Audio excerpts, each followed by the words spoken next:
हजरत अली के जमाने में एक शख्स ने जंगल में पहाड़ी के किनारे बकरी ज़िबा की। वो बकरी का गोश्त बेचा करता था, कस्साब था। बकरी ज़िबा की और जैसी वो बकरी ज़िबा कर रहा था, अभी बकरी का खून छुरी में लगा हुआ था, इतने में झाड़ी से एक आवाज आती है, ओह मुझे बचाओ। ये बकरी को छोड़ता है और उस झाड़ी की तरफ भागता है। जैसे उसने झाड़ी ऐसे घास झाड़ी को हटाकर देखा तो क्या देखता है कि एक आदमी की लाश पड़ी हुई है और ताजा ताजा खून उसका बह रहा है। वो आदमी तड़प रहा है, गर्दन कटी पड़ी है उसकी, वो फड़फड़ा रहा है। और जैसे ही इस आदमी ने उस फड़फड़ाते हुए तड़पते हुए आदमी को देखा, कूफा की पुलिस उसी जंगल में पहुंच जाती है। ये आदमी बकरी को ज़िबा करके छुरी लेकर इस आदमी के पास खड़ा था। पुलिस ने इस आदमी को गिरफ्तार कर लिया। देख रहे हैं आप, पुलिस ने इस आदमी को गिरफ्तार कर लिया।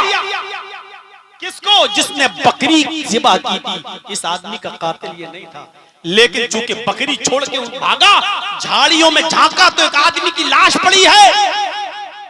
और जैसे ही लाश के करीब गया, पुलिस आ जाती है। इस आदमी का खून बह रहा है और इस आदमी के हाथ में छुरी में खून लगा हुआ है। उस जमाने में लेबोरेटरी इतनी तरक्की नहीं की थी कि पता लगाया जा सके कि बकरी का खून है या इंसान का खून है। साइंस ने इतनी तरक्की नहीं की थी। पुलिस ने इस आदमी को छुरी के साथ, खून में सनी हुई छुरी के साथ इस आदमी को पकड़ लिया। मुकदमा चलता है। काजी शुरह की अदालत में फैसला सुनाया जाता है कि मौके वारदात पे चूंकि यही आदमी था और छुरी इसके हाथ में थी और छुरी खून से सनी हुई थी, लिहाजा यही कातिल है और कत्ल के जुर्म में इस आदमी को भी जुमे के दिन कत्ल कर दिया जाएगा।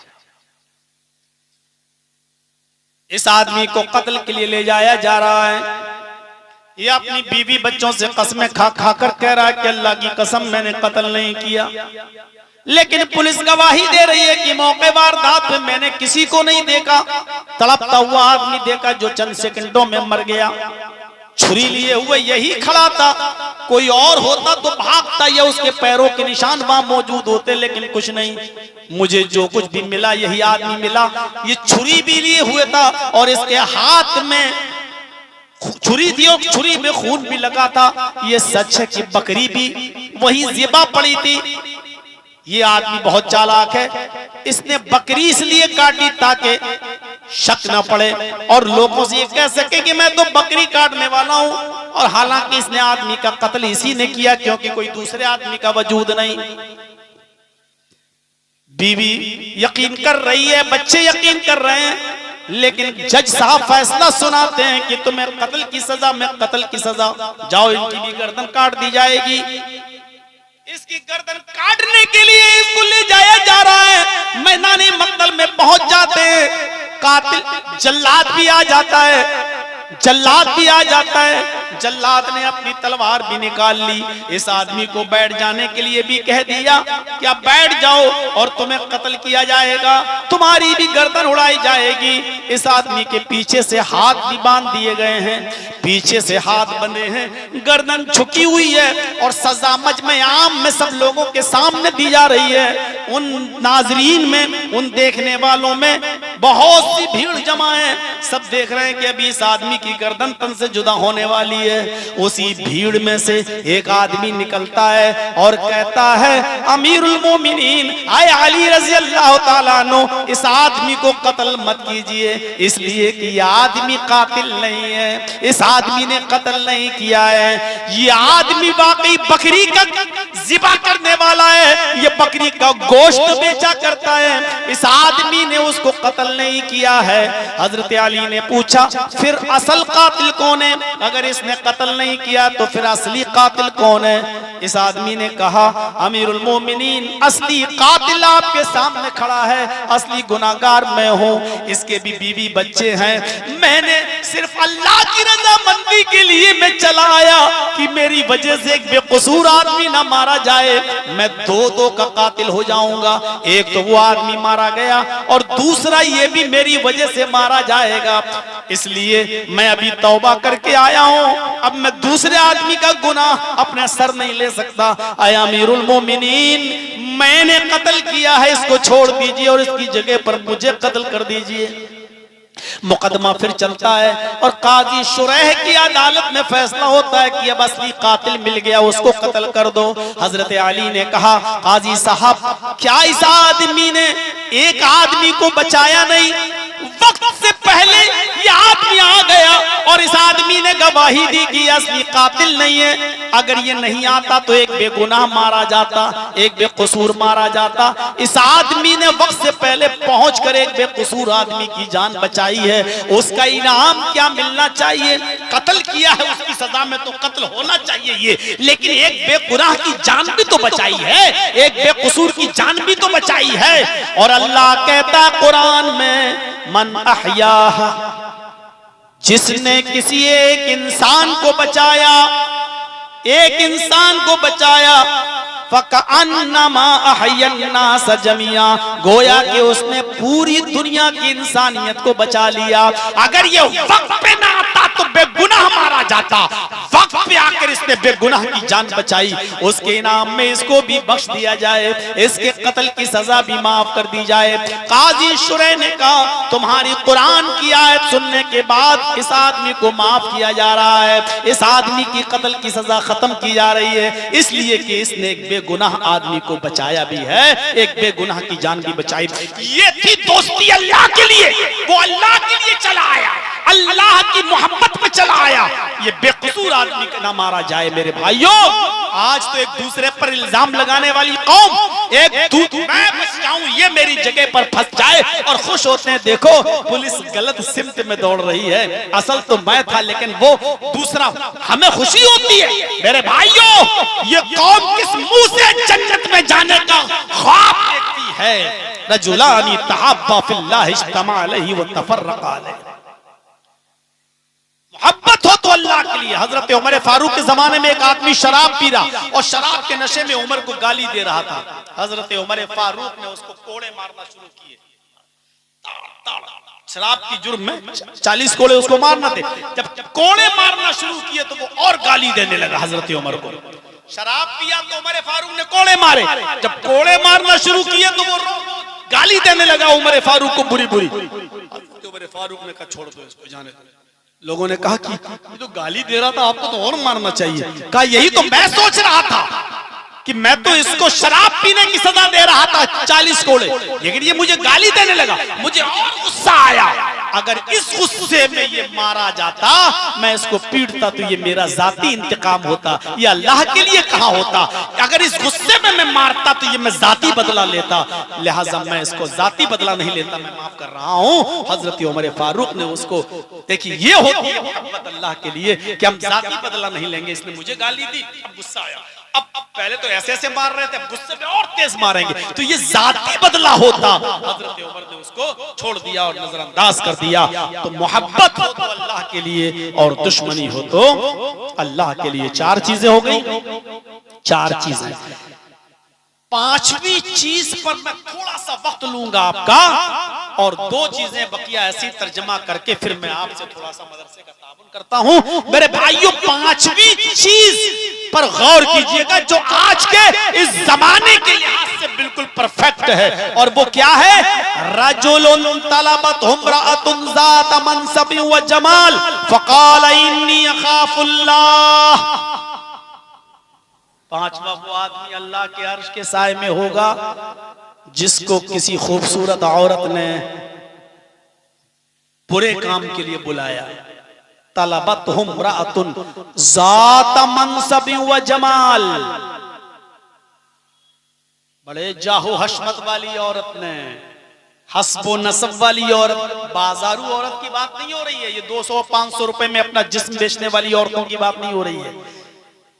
ज़ात मनसब व जमाल, बहुत खूबसूरत और जाहो हशमत वाली, हस्बो नसब वाली, जिसको हम कह सकते हैं मॉडर्न और परफेक्ट, औरत ने बुरे काम के लिए बुलाया। परफेक्ट का मतलब घर भी उसका मॉडर्न जमाने से लबरेज, टाइम भी है उसके पास, पैसा भी आपको दे रही है, आपकी पांचों उंगलियां घी में, सिर्फ आपको बुलाती है अपने मकसद के लिए, और आप उस बड़ी हस्बो नस्ब वाली स्टैंडर्ड है वो, जिसको हम कह सकते हैं आज के जमाने में स्टैंडर्ड, परफेक्ट, हस्बो नस्ब वाली, आलीशान और खूबसूरत, पैसों वाली अमीर जादी, एसी रूम में, कमरा भी आपको मुहैया, टाइम भी है उसके पास, आपको कोई टेंशन नहीं, सारे टेंशनों को भुला देती है वो, सिर्फ आपसे कह रही है आ जाओ, घर भी मेरा, मकान भी मेरा, टाइम भी मेरा, वक्त भी मेरा, और मैं तुम्हें पैसा भी दूंगी, मैं तुम्हें ये भी खुश भी रखूंगी। ऐसी औरत ने अगर किसी को बुलाया और ये आदमी वहां पहुंच गया, उस औरत की खूबसूरती को देख भी लिया, उसके करीब भी चला गया, लेकिन उसने जब उसको अपने ऊपर माइल किया, अपनी तरफ खींचा, तो इसने कह दिया हट दूर, इन्नी अखाफुल्लाह, मैं तो अल्लाह से डरता हूँ, दूर हट जा मेरे सामने से, मैं ये गलत काम नहीं कर सकता।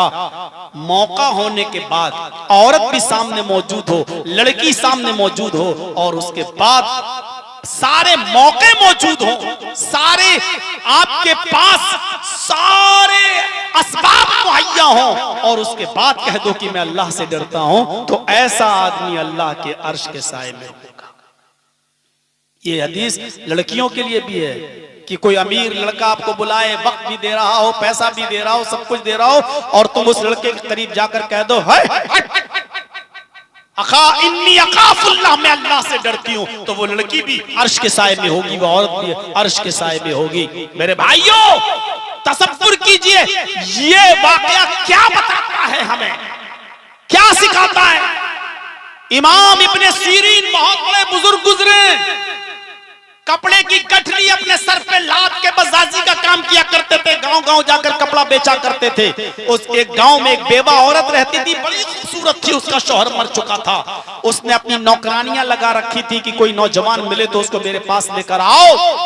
एक नौकरानी ने, मुलाजिमा ने, बांदी ने उसको बताया एक बहुत खूबसूरत नौजवान है, कपड़े का काम करता है, कपड़ा बेचता है, हम उसको कपड़ा खरीदने के बहाने ले आएंगे, बाकी आप संभाल लेना। कहा ठीक है।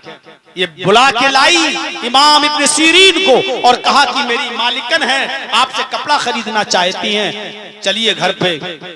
वो घर पे गए, वो अंदर कमरे में ले गई मालिकन, वो बेवा औरत, और कपड़ा दिखाने लगे, ये इतने रुपए मीटर, ये इतना, ये इतने का, ये इतने का, अपना कपड़ा खोलना शुरू कर दिया।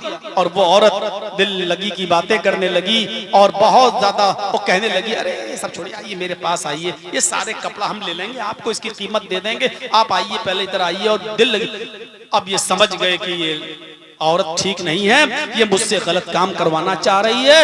इन्होंने कपड़े की गठरी बांधी और लगे अल्हम्दुलिल्लाह नहमदुहु व नस्तईनुहु व नस्तगफिर, लगे दर्स देने और जहन्नम का अज़ाब, कब्र का अज़ाब और जिना की सजा सब कुछ बयान करना शुरू कर दिया। वो औरत सुनती रही और सुनने के बाद कहने लगी बस हो गया। कहा बस ठीक है, मैंने भी एक कान से सुना, दूसरे कान से उड़ा दिया। उदनु मिन्नी, मेरे करीब आइए और मेरे ख्वाहिश को पूरा कीजिए।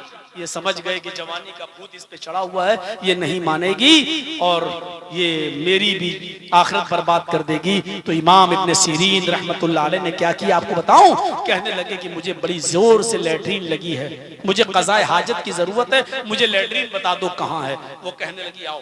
वो लेके गई।